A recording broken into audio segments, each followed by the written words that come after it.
खुदाम यीशु के कदूस जलील अलकादर नामे आप सबकी सलामती हो। मैं आपका खादम पास्टर तीमान ज़की जोशुआ टीवी के वसीला से आपकी खिदमत में हाजिर हूँ और प्रोग्राम नो द ट्रुथ की एक नई एपिसोड के साथ आप सबको वेलकम कहता हूँ और खुदावन का शुक्रगुजार हूँ कि खुदावन ने आज हमें ये फजल अता किया ताकि हम एक नए टॉपिक के साथ एक नई एपिसोड के साथ आपकी खिदमत में हाजिर हों। और इस एपिसोड का जो टॉपिक है वो मैं अनाउंस करना चाहूँगा कि वो बड़ा खूबसूरत टॉपिक है और मैं उम्मीद करता हूँ कि आप इसके वसीला से बहुत कुछ सीख पाएंगे। सो आज का टॉपिक जो है वो है ट्रुथ अबाउट वर्शिप। प्रस्तिश के बारे में सच्चाई क्या है और खुदा का कलाम हमें प्रस्तिश के बारे में क्या सिखाता है। नाजरीन, प्रस्तिश को ज़वाल नहीं है क्योंकि प्रस्तिश जो है वो अब तक जारी रहेगी और जब हम आसमान पर जाएंगे तो हमारा अवलीन काम जो है वो प्रस्तिश करना ही है। जैसा कि खुदा ने इंसान को भी इसलिए तख्लीक किया ताकि हम उसकी प्रस्तिश करें, उसकी तमजीद करें, उसकी हमद करें। आज हम ख़ास तौर पर प्रस्तिश के बारे में सीखेंगे क्योंकि कलीसियाओं के अंदर इसके बारे में बहुत सारे सवालात पाए जाते हैं और शायद आपकी ज़िंदगी में भी बहुत सारे सवालात होंगे। आज हमारे पास जो गेस्ट मौजूद हैं हम उनके वसीला से आज हम वर्शिप के बारे में सीखेंगे। नाजरीन, मैं आपको बताना चाहूँगा कि हमारे गेस्ट जो हैं वो किसी तारीफ़ के मोहताज नहीं है, लेकिन तो भी मैं आपको बताना चाहता हूँ। नाजरीन, हमारे साथ जो गेस्ट आज मौजूद हैं आपका नाम रेवरेंड हरमून हैरल्ड है और खुदावंद आपको एज एवेंजलिस्ट इस्तेमाल कर रहा है और ख़ास तौर पर आप जिन टॉपिक्स पर बात करते हैं उनमें प्रेज एंड वर्शिप भी ये आपका टॉपिक है और आपकी बहुत ज़्यादा दस्तरस है। आपने इसके बारे में बहुत कुछ सीखा है, आपने बहुत सारी किताबें छानी हैं। हम उनको इस प्रोग्राम में वेलकम करते हैं और मैं खुदाम का शुक्रगुजार हूँ कि खुदा के खादम आज हमारे साथ मौजूद हैं। और इसी तरह नाजरीन, एक और बड़ी खूबसूरत पर्सनैलिटी के मालिक हमारे दोस्त, हमारे भाई जनाब जमशेद जरोम साहब भी हमारे साथ मौजूद हैं और आप भी किसी तारफ़ के मोहताज नहीं हैं। खुदा उनका शुक्र है कि हुज़ाना द बैंड के आप फाउंडर चेयरमैन हैं और आप तकरीबन 10 साल से इस बैंड के वसीला से खुदा उनकी खिदमत सर अंजाम दे रहे हैं और इसके अलावा आप स्टाफ नोटेशन की टीचिंग्स देते हैं जिसके लिए तकरीबन आप 20 साल से इस खिदमत को भी सर अंजाम दे रहे हैं। बहुत सारे आपके स्टूडेंट्स हैं और मुल्क पाकिस्तान में और इसी तरह इस्लामाबाद में आप ख़ास तौर पर पियानो का जो इंस्ट्रूमेंट है आप उसको सिखाते हैं और उसकी स्टाफ नोटेशन पर भी आपको दस्तरस हासिल है। लेकिन आज इस मकसद के लिए हमने भाई जमशेद को मदऊ किया है ताकि हम उनके एक्सपीरियंस से और इसी तरह उनके तजर्बात से और उनकी इस सारी खिदमत के बारे में जब हम जानेंगे और उनके वसीला से हम वर्शिप के बारे में सीखेंगे। नाज़रीन, मैं उम्मीद करता हूँ कि आप ज़रूर बरकत पाएंगे। Hallelujah, praise the lord. How are you पारी साहब, कैसे हैं आप? शुक्रिया बहुत जी। जमशेद भाई, आप कैसे हैं? Praise the Lord, thank you very much for inviting me on the show. मैं शुक्रगुजार हूँ जोशुआ टीवी के सारे सामीन का, देखने वालों का और आपका कि आपने मुझे इनवाइट किया। Thank you so much. आमीन आमीन। पारी साहब, मैं आपसे पूछना चाहूँगा कि हमारे जैसे कि प्रोग्राम का टाइटल जो है वो है कि नो द ट्रुथ, सच्चाई को जानिए। तो पारी साहब, आपका क्या ख्याल है इस टाइटल के बारे में और इस प्रोग्राम के बारे में? क्योंकि जब तक हम अपने नाजरीन को अपने साथ कनेक्ट नहीं करेंगे कि how this is important for them to watch this program, तो उनके लिए मैं चाहता हूं कि ताकि उनकी ये ज़रूरत बन जाए और वो जाने के वाकई ही उनको सच्चाई से वाकफियत हासिल करने की ज़रूरत है। तो आप इस टाइटल के बारे में क्या कहना चाहेंगे? सबसे पहले मैं जोशुआ टीवी का, आपका तिमान साहब का शुक्रगुजार हूँ। खुदावंद आपको बरकत दे, आपने दावत दी। नो द ट्रुथ के बारे में मैं सिर्फ ये कहूँगा कि यीशु मसीह ने कहा सच्चाई से वाकिफ़ हो गए, तो वाकफियत बहुत ज़रूरी है। यीशु मसीह ने स्लीप पर एक ख़ास तौर पर एक बात ये कही थी कि ए बाप इनको माफ़ कर, क्योंकि ये जानते नहीं। ना वाकफियत की वजह से इंसान बहक जाता है, दूर चला जाता है। जमशेद भाई, आपका क्या ख्याल है? क्योंकि आज हम जो हमारा टॉपिक इसमें प्रोग्राम नो द ट्रुथ में है वो टॉपिक भी ट्रुथ अबाउट वर्शिप है, सच्चाई। जी, कहना चाहेंगे? मेरे ख्याल से सच्चाई के बगैर वर्शिप नामुमकिन है, और सच्चाई ही है जो हमें आज़ाद भी करती है। और बाइबल में ऐसी जो खुदावंद यीशु मसीह के मुंह से निकली बातें हैं, ख़ास तौर पर जो जिन पे एम्फसाइज है, उसमें ख़ास तौर पर ये वर्ड लिखा है, मैं तुमसे सच सच कहता हूँ। और ये सच्चाई ही मैं समझता हूँ कि हमारी क्रिश्चियनिटी का एक एसेंस है। तो हमें इसी पे ही चलना है, और इसी में ही हमारी आगे की लाइफ जो है, इटर्नल लाइफ भी इसी में जाएगी, अगर हम सच्चाई के साथ अपनी ज़िंदगी बसर करेंगे, और ना सिर्फ वर्शिप में बल्कि हर जगह पे सच्चाई में चलेंगे। सो नाजरीन, हकीकी वर्शिप के बारे में आज हम सीखेंगे कि हकीकी वर्शिप क्या है, और हमारे जो गेस्ट हैं हम उनके वसीला से ज़रूर जान पाएंगे कि असल में हकीकी का लफ्ज़ जो है ये भी हक से निकला है, और हक से हकीकी और हकीकत भी है। सो आज हम ज़रूर जानेंगे कि हकीकी वर्शिप क्या है। जी पारी साहब, मैं आपसे पूछना चाहूँगा कि आप सबसे पहले हमारे नाजरीन को ये बताएं कि प्रस्तिश है क्या, और स्पेशली बहुत सारे मेरे नाजरीन जो हैं वो ये नहीं जानते कि प्रस्तिश का असल में मतलब क्या है, और ये लफ्ज़ कहाँ से आया है। और हम इसको बहुत ज़्यादा इस्तेमाल करते हैं आजकल कलीसियाओं के अंदर, लेकिन क्योंकि उसका अमल जो है वो हमें बड़ा मुख्तलिफ नज़र आता है, उसका फल हमें बड़ा मुख्तलिफ नज़र आता है। इसलिए मैं चाहता हूँ कि आप ज़रूर सबसे पहले वर्शिप के बारे में बताएं कि वर्शिप या प्रस्तिश का क्या मतलब है। नाजरीन की खिदमत में यीशु मसीह के नाम में सलाम। खुदावंद आप सबको बरकत दे, और मुझे मालूम है कि आप बड़े शौक़ से ये प्रोग्राम देखते हैं। सो प्रस्तिश के बारे में बात की गई है, सवाल किया गया है। इसका मतलब है इबादत, पूजा, बंदगी।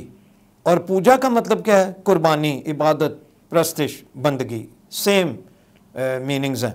और अंग्रेज़ी ज़ुबान का जो लफ्ज़ वर्शिप है, इसकी एटमोलॉजी यानी कि कहाँ से लफ्ज़ निकला, तो ये लफ्ज़ फ़ारसी या पारसी लोग जो थे ये वहाँ से, उस ज़ुबान से आया है। और इसकी एटमोलॉजी हमें यही मिलती है कि ज़रतश्त लोग थे आग की पूजा करने वाले, और आतिश प्रस्त लोग, और ज़रतश्त को मानने वाले। सो इसमें अगर अंग्रेज़ी ज़ुबान में हम देखें तो वर्शिप लफ्ज़ इस्तेमाल किया गया है, जिसके मायने यही हैं। और फिर एक लफ्ज़ और है जो हमारे लिए जानना बहुत ज़रूरी है, इबादत। इबादत का मतलब है बंदगी, अतायत, उसके ताबे हो जाना।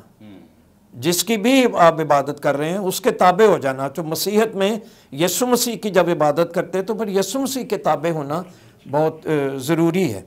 और इबादत का मसीही तस्वर जो है, इसमें ख़ास एक बात मैं कहना चाहता हूँ कि 5 रुकन हैं इबादत के: गीत व ज़बूर, दुआ, तलावत, वाज, हदिया व कलमात बरकत। ये 5 रुकन हैं हमारी इबादत के। तो इबादत करने वाले को बहुत ज़्यादा अटेंटिव होने की ज़रूरत है, उसमें इन्वॉल्व होने की ज़रूरत है, और यही मीनिंग्स हैं हमारे सामने। सो ख़ास तौर पर मैं इब्रानी ज़ुबान को पहले देखना चाहता हूँ। और इब्रानी ज़ुबान में 4 लफ्ज़ इस्तेमाल किए गए हैं अहद अतीक में। सो सबसे पहला लफ्ज़ है शाह। ये एक फ़ेल है जो अमली तस्वर को बयान करता है, जिसका मतलब है सर झुकाना, इबादत करना। और शाह लफ्ज़ जो है वो 170 मरतबा बाइबल मुकद्दस में, पुराने नामे में इस्तेमाल किए गए। दूसरा लफ्ज़ है कारा। ये भी एक फ़ेल है जो 30 मरतबा इस्तेमाल किया गया। कारा जी, सर झुकाना, घुटनों के बल झुकना। और जब घुटनों के बल झुकना तो हकीकी और इस्तारी मायनों में ये इस्तेमाल किया गया है। और इसके हवाला जात भी मौजूद हैं, लेकिन मैं सिर्फ एक हवाला बयान करना चाहता हूँ, और यहोवा की प्रस्तिश करने के ताल्लुक़ से। और पैदाइश 22 बाब उसकी 5वीं आयत में जब इब्राहिम और इसहाक पहाड़ पर पहुँचे, मूरिया के पहाड़ पर, तो उसने अपने मुलाजमों से कहा तुम यहीं ठहरो, मैं और मेरा बेटा दोनों सजदा करके फिर तुम्हारे पास लौट आएंगे। तो सजदा करना, और सजदा आजिज़ी से सिर्फ नहीं करना बल्कि दिल की सच्चाई से, और बात सच्चाई की है। तो फिर उसके बाद हम एक और लफ्ज़ भी इसमें देखते हैं, अंग्रेज़ी ज़ुबान का लफ्ज़ जो इस्तेमाल किया गया है, बाव। बाव, तो वो आप देखें कि बाव डाउन, हम जब अंग्रेज़ लोगों को देखते हैं वो हमेशा कहते हैं लेट्स बाव डाउन आवर हेड्स, और हम उर्दू में कहते हैं आइए हम खुदावंद के को सजदा करें, आइए सजदा करें, अपनी आंखें बंद करें। ये भी यही लफ्ज़ इस्तेमाल किए गए इसमें, लेकिन एक ख़ास लफ्ज़ इस्तेमाल किया गया, कॉर्निश, कॉर्निश बजा लाना। सो मैं यहाँ पर एक बात कहूँगा, जब बादशाह के सामने लोग जाते थे तो ऐसे कॉर्निश बजा लाते थे, और इसका मतलब है जी हाँ शुक्रगुजारी करना और दुआ का पहलू भी इसमें आ जाता है। सो अगर बादशाह के सामने वो झुकते थे तो फिर बादशाह के सामने वो किस तरह झुकना चाहिए उनको। मुकाशरा 19 बाब 16वीं आयत में जहाँ लिखा है वो बादशाहों का बादशाह और खुदावंदों का खुदावंद है। एक अरामी लफ्ज़ भी इस्तेमाल किया गया है सैगिद, और ये अरामी लफ्ज़ जो है इसके भी मायने हैं प्रस्तिश, यानी खराज अकीदत पेश करना और ताज़ीम में झुक जाना।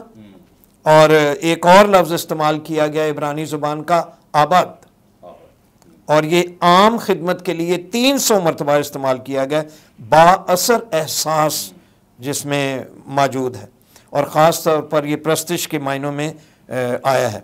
सो नाजरीन, आपने प्रस्तिश के मीनिंग्स को आपने जाना है रेवरेंड हरमून साहब के वसीला से, और हमने ना सिर्फ उन्होंने उर्दू में इसका मतलब बताया बल्कि उन्होंने इब्रानी जो कॉन्टेक्स्ट है उसमें भी उन्होंने इसका मतलब बताया कि इसका क्या मतलब है।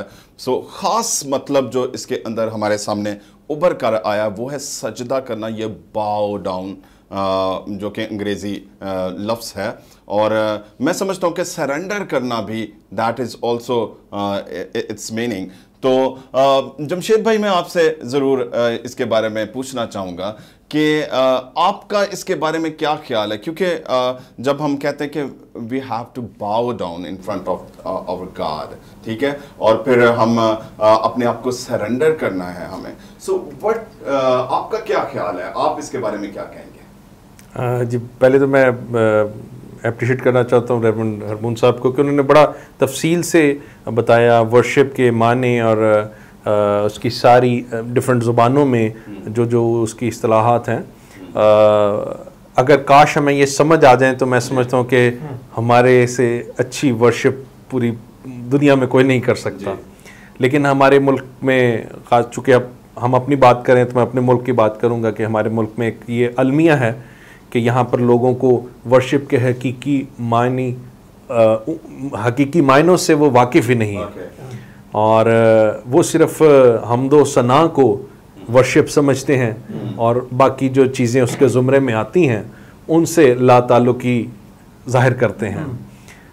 और अब प्रेज़ एंड वर्शिप की तरफ आते हैं, चूँकि आपका सवाल उस तरफ है कि जो करंटली जो हमारे चर्चेज़ में वर्शिप लीड करते हैं जो दोस्त, आया वो इन मायनों पर पूरे उतरते हैं या नहीं उतरते।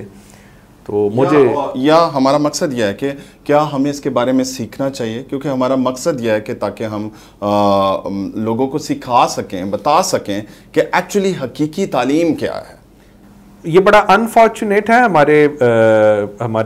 हमारे चर्चेज़ में कि वर्शिप के मौजू पर तालीम बड़ी कम दी जाती है। मैंने अपनी लाइफ में बहुत कम अपॉर्चुनिटीज़ विद इन पाकिस्तान देखी कि जिसमें आपको प्रेज़ एंड वर्शिप पे सेमिनार्स मिले हों। हमने कुछ कोशिशें ज़रूर की अपने प्लेटफॉर्म से, गाहे बगाहे हम इस पे कुछ activities, seminar, awareness programs conduct करते रहे, लेकिन मैं समझता हूँ कि वो बहुत कम है, वो आटे में नमक के बराबर है। जबकि कुछ इंटरनेशनल प्लेटफॉर्म्स पर मुझे मौका मिला कि मैं ग्लोबली इस परसेप्शन को सीख सकूं जो कि प्रेज़ एंड वर्शिप का है, उस एंगल से मैं, ग्लोबल एंगल से मैं देख सकूं और सीख सकूं।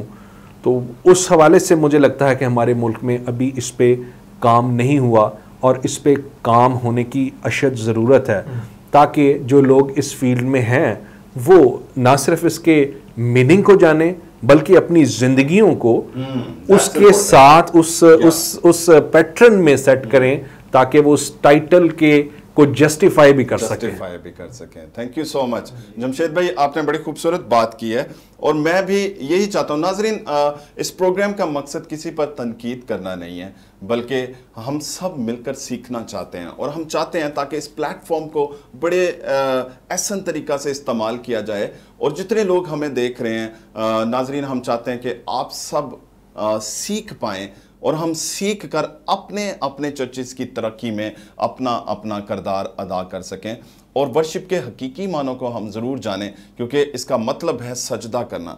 जब हम सजदा करते हैं तो इस्तिस्ना की किताब उसका 6 बाब उसकी 4 नंबर आयत जब हम पढ़ते हैं तो वहाँ पर खुदा ने एक ख़ास हुक्म दिया और वहाँ पर लिखा है कि सुन है इस्राएल, खुदावन तेरा खुदा एक ही खुदाबंद है, तू अपने सारे दिल, अपनी सारी जान और अपनी सारी ताकत से खुदावंद से मोहब्बत रख।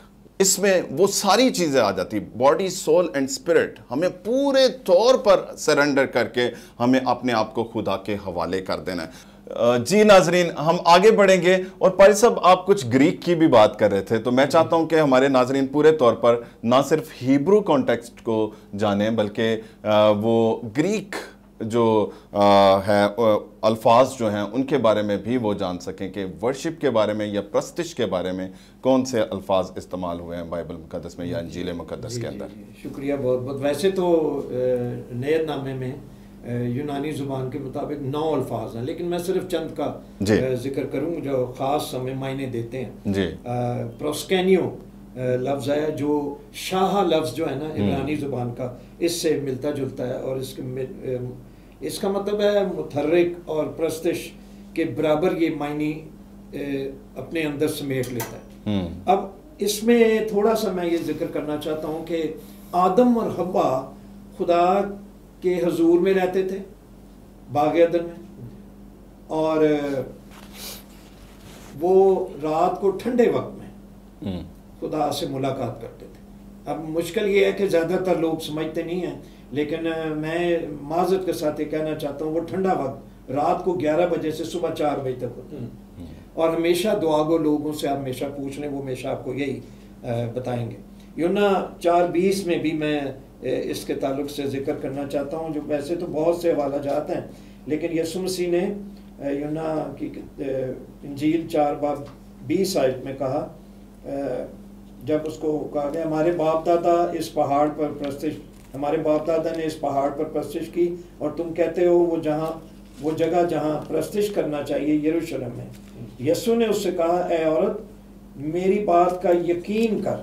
अब यकीन करवाने के लिए यीशु मसीह ने कहा सच्चे परस्तार बाप की प्रस्तिश रूह और सच्चाई से करेंगे 23वीं आयत में, क्योंकि बाप अपने लिए ऐसे ही परस्तार ढूंढता है। अब इसमें सीखने वाली जो बात यह है कि खुदा सच्चा है।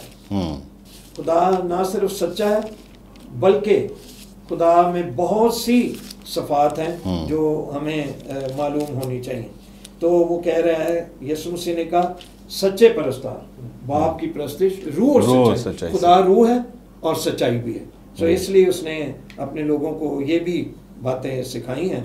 सो एक इसम लफ्ज़ खुद मुख्ताराना लफ्ज़ इस्तेमाल किया गया है और ये खुद मुख्ताराना रवैये की वजह से इस्तेमाल किया गया है। इसका मतलब है ज़ाती रोब डालने वाली प्रस्तिश। और मैं निहायत दुख के साथ माजरत के साथ ये कहूँगा कि अक्सरियत में हम ये देखते ही नहीं, क्योंकि जो रूह की प्रस्तिश है और सच्चाई की प्रस्तिश है वो पता चल जाता है। कहते हैं कि दिल से निकला हुआ तीर दिल पर जा लगता है। सो हमारा खुदावंद हमें ये बात सिखाता है। और ये वो लोग थे जो अपनी खुदी के लिए, खुद मुख्तारी के लिए, अपने आप को बताने के लिए प्रस्तिश करते थे। और ये तमाम लोग याद रखें, ये सैटेनिक वर्शिपर थे, ये इब्लीस की वर्शिप करते थे और ये सारी वर्शिप जो थी मंदिरों में होती थी उस जगह पर। तो पारी साहब मैं ज़रूर आपसे इसी दौरान मैं सवाल करना चाहता हूँ आपसे, ताकि आप हमारे नाजरीन को बताएं कि असल में वर्शिप की बुनियाद क्या है मसीहत के अंदर। इल्म इलाही की रूह से, यानी खुदा के कलाम के इल्म के मुताबिक जितने यूनानी ज़ुबान के लफ्ज़ और इब्रानी ज़ुबान के लफ्ज़ इस्तेमाल किए गए, उनका मतलब खुदा के परस्तार उसकी इबादत उसके इतराफ़ में करते हैं और खुदा की तारीफ़ करते हैं। इतराफ़ में झुक जाना, शुक्रगुजारी करना, खिदमत करने को भी इसमें शामिल किया गया।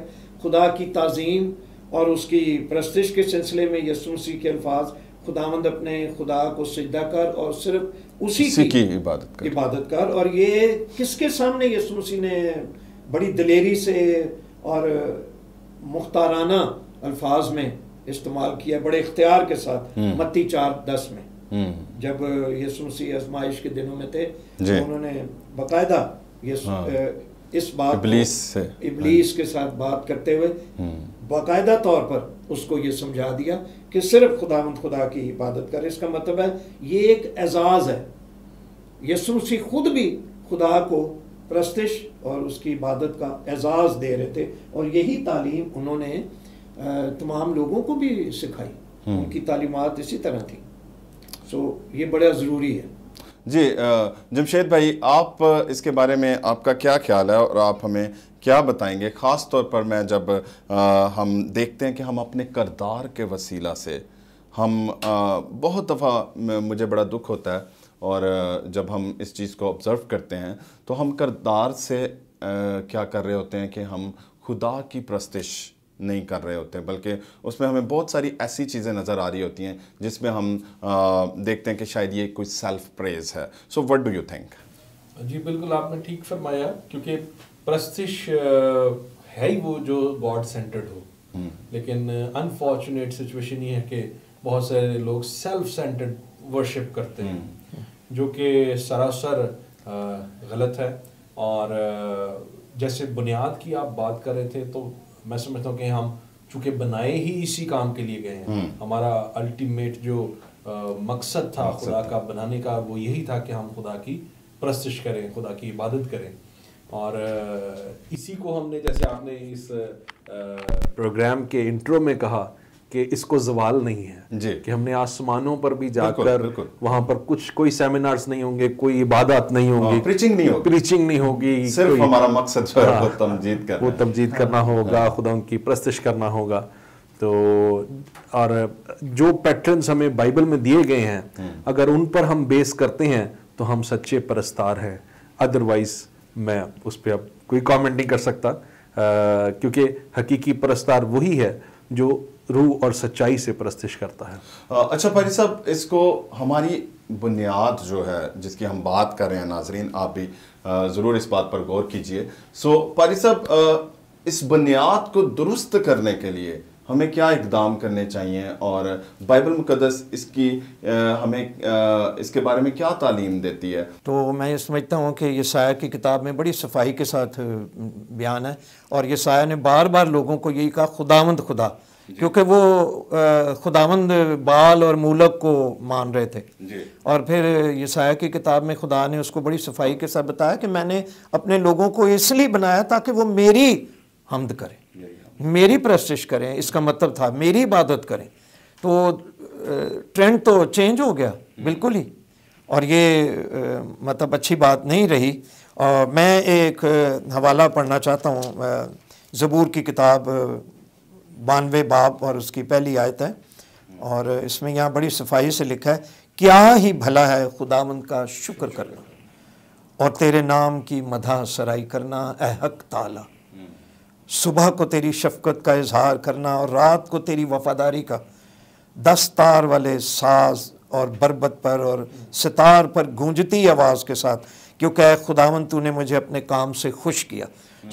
मेन नतीजा या लुबे लुबाब ये है कि उसने मुझे अपने कामों से खुश किया। आज तक सूरज मशरिक से निकलता है और मगरिब में डूब जाता है, पौधे चिरिंद परिंद उसी तरह चल फिर रहे हैं और सब कुछ उसी तरह निज़ाम चल रहा है, पानी का निज़ाम मिल रहा है, हमें खुराक मिल रही है। तो वो कहते हैं इसलिए कि तेरे कामों के सबब से मैं खुश हूँ, और उस खुशी की वजह से मैं तू भला है, तू मेरे साथ भलाई करता है, बावजूद मेरी गलतियों खामियों कमज़ोरियों के, तो भी मैं तेरा शुक्रगुजार हूँ। और उस शुक्रगुजारी में खुदा को सजदा करना, और जैसे जैसे मीनिंग्स हमने सारे देखे हैं, आप सब जानते हैं। ये बात ज़रूरी है कि यहाँ भी मैं इसलिए दोबारा दोहरा रहा हूँ कि ये बात बहुत ज़रूरी है, जिस बात पर ज़्यादा जोर बाइबल मुकद्दस ने दिया, और सिर्फ बाइबल मुकद्दस के खुदा ने जी ये हमें सिखाया है। जी। तो हम इसीलिए पैदा हुए हैं, इसीलिए बनाए गए हैं, और अब तक इसीलिए ज़िंदा हैं। जब तक हैं तब तक हम खुदावंद की इबादत रूह और सच्चाई से करें। जमशेद भाई, मैं आपसे ज़रूर ये पूछना चाहूँगा कि हमारा जब हम प्रस्तिश करते हैं तो उससे पहले हमारी बुनियाद जो है वो उसका दुरुस्त होना बहुत ज़रूरी है।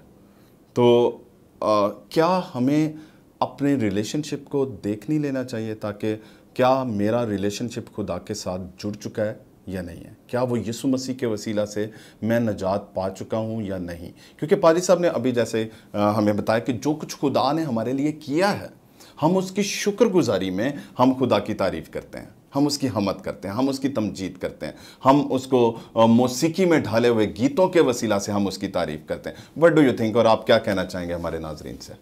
मैं समझता हूँ कि बाइबल मुकद्दस में बहुत सारे ऐसे कैरेक्टर्स आपको मिलते हैं कि जिनकी ज़िंदगियों से आप सीख सकते हैं कि हकीकी परस्तिश क्या है। और सबसे बड़ा रोल मॉडल हमारे लिए डेविड है, दाऊद। उसकी ज़िंदगी ऐसी थी कि खुदाबंद मजबूर हो गया कि कहने पे कि मुझे मेरे दिल के मुआफिक मिल गया। जी जी, बिल्कुल। तो मैं समझता हूँ कि ऐसे रोल मॉडल्स को अगर हम अपनी ज़िंदगी में अगर हम उनके तर्ज़े ज़िंदगी पर गौर करके और अपनी ज़िंदगी को उनके मुताबिक ढालें, और वो जो एक आइडियल रिलेशन दाऊद ने डेवलप किया बिटवीन गॉड एंड हिम, तो वो अगर हम करें तो मैं समझता हूँ इससे अच्छी बुनियाद हमारी ज़िंदगी में परस्तिश के हवाले से नहीं कोई डेवलप हो सकती। और जहाँ बात है आजकल के दौर में कि बहुत सारे लोग मुख्तलिफ चीज़ों को बुनियाद बनाकर बैठे हैं, जिसमें ज़्यादा तवज्जो जो है वो म्यूज़िक पर दी जाती है, म्यूज़िक को बुनियाद बनाया जाता है, हालांकि ये उसका सेकेंडरी एलिमेंट है। फर्स्ट एलिमेंट ये है कि your relation between God and you, और फिर उसकी दुरुस्तगी और कलाम को सीखना और उस पर अमल करना और अपने फलों से पहचाने जाना। और then you are at the certain level कि फिर आप उसमें जब म्यूजिक को ऐड ऑन करते हैं तो फिर एक कंप्लीट पैकेज बनता है। Very good. और हमारे अनफॉर्चुनेट है कि हमारे यहाँ शायद कुछ लोगों में मौसीकी की इल्म ज्ञान बहुत ज्यादा होता है, लेकिन वो दूसरे एलिमेंट को जो कि बेस है उसको बिल्कुल नजरअंदाज कर देते हैं, जिसकी वजह से वो एक मैं समझता कि वो रिलेशन भी डेवलप नहीं हो पाता, ना उनकी जिंदगी से फलों को देख सकते हैं लोग, और फिर शोज में या सरेआम तनकीद की जाती है, जिस पर मुझ समेत बहुत सारे दोस्त खाइफ भी होते हैं कि क्यों हमारे शोज में, हमारे सोशल मीडिया पे बहुत ज़्यादा तनकीद का निशाना बनाया जाता है वर्शिप लीडर्स को। लेकिन ये एक हकीकत है कि कोई इसको मेरी तनकीद को मनफी ना ले बल्कि मुस्बत ले, जो भी देख रहे हैं उसको मुस्बत अंदाज से देखें, क्योंकि ये बड़ा ज़रूरी है कि बाइबली बुनियादों पर अपनी बेस रखकर फिर उसमें म्यूजिक ऐड ऑन करें, तो फिर आप एक राइट डायरेक्शन में खुदा की वर्शिप कर सकते हैं। Hallelujah, praise the Lord. नाजरीन, बड़ी खूबसूरत बात की है भाई जमशेद ने, और ख़ास तौर पर मैं कहना चाहूँगा कि 20 साल का उनका तजर्बा है, ख़ास तौर पर म्यूज़िक से ताल्लुक़ रखते हैं, लेकिन उनकी ज़ुबान से आपने इस बात की क्लैरिटी को आपने सुना है कि music is a secondary thing. ये दूसरे दर्जे की बात है कि जब हम म्यूजिक को खुदा की हमद के लिए इस्तेमाल करते हैं, और उन्होंने प्योरिटी जो है वो खास तौर पर खुदा के कलाम को दी है। उन्होंने कहा कि जो खुदा का कलाम हम गा रहे होते हैं उसके वसीला से हमें तसल्ली मिलती है, उसके वसीला से हमें शिफा मिलती है, म्यूजिक के वसीला से नहीं है। कि प्रस्तिश जो है वो तर्ज मौसीकी नहीं बल्कि क्या है, तर्ज जिंदगी है। खुदा ने हमें पैदा ही इसलिए किया है ताकि हम प्रस्तिश करें, उसके अंदर म्यूजिक हो या ना हो। बहुत सारे लोग हैं, हमारे दोस्त हैं, जो कि शायद म्यूजिक की जानकारी नहीं रखते, लेकिन इसका हरगिज़ मतलब नहीं है कि वो खुदा की प्रस्तिश नहीं कर सकते। वो भी खुदा के प्रस्तार हैं और वो भी खुदा की प्रस्तिश कर सकते हैं। So thank you so much हमारे मेहमान, आज उनके वसीला से आपने खुदा के कलाम को सुना। और पादरी साहब, मैं आपका बड़ा शुक्रगुजार हूँ कि आपने हमें प्रोग्राम में ज्वाइन किया और आपने हमें ख़ास तौर पर बताया कि वर्शिप क्या है। और जमशेद भाई, आपने बड़ा हमें खूबसूरती से हमें बहुत सारी बातें जो हैं वो आपने सिखाई हैं, हमारे नाजरीन को सिखाई हैं। मैं उम्मीद करता हूं कि नाजरीन आपने ज़रूर बरकत पाई होगी और आप ज़रूर इन बातों पर गौर करेंगे और आप अपने चर्च के अंदर ज़रूर शेयर करेंगे। ख़ास तौर पर हमारा मकसद है ताकि आपके चर्च के अंदर वर्शिप का म्यार और ज़्यादा बुलंद हो जाए। हम चाहते हैं कि आपके पास्टर का म्यार और ज़्यादा बुलंद हो जाए। हम चाहते हैं कि आपके एल्डर्स का म्यार और ज़्यादा बुलंद हो जाए। हम चाहते हैं कि आपके जितने वर्शिप लीडर्स हैं उनके अंदर खुदा की हकीकी बुनियादें जो कि कलाम के मुताबिक हैं वो उस्तवार हों और वो उन हकीकी बुनियादों पर हकीकी तौर पर तमाम लोगों को वर्शिप में लीड कर सकें। खुदावंद आप सबको बरकत दे। अगली एपिसोड में हम हमारे साथ पादरी हरमून साहब होंगे और इसी तरह भाई जमशेद भी हमारे साथ होंगे और हम उसमें हम ख़ास तौर पर आपको इस कॉन्फ्लिक्ट के बारे में ज़रूर हम सिखाना चाहेंगे कि ये जो आज हम प्रस्तिश में और हमदो सना में हम फ़र्क महसूस नहीं कर पाते, हम इस ख़ास मुद्दे पर हम बात करेंगे और बहुत सारी बातों पर हम डिस्कस करेंगे। देखना ना भूलिएगा प्रोग्राम नो द ट्रुथ। खुदावंद आप सबको बरकत दे। Keep watching Joshua TV.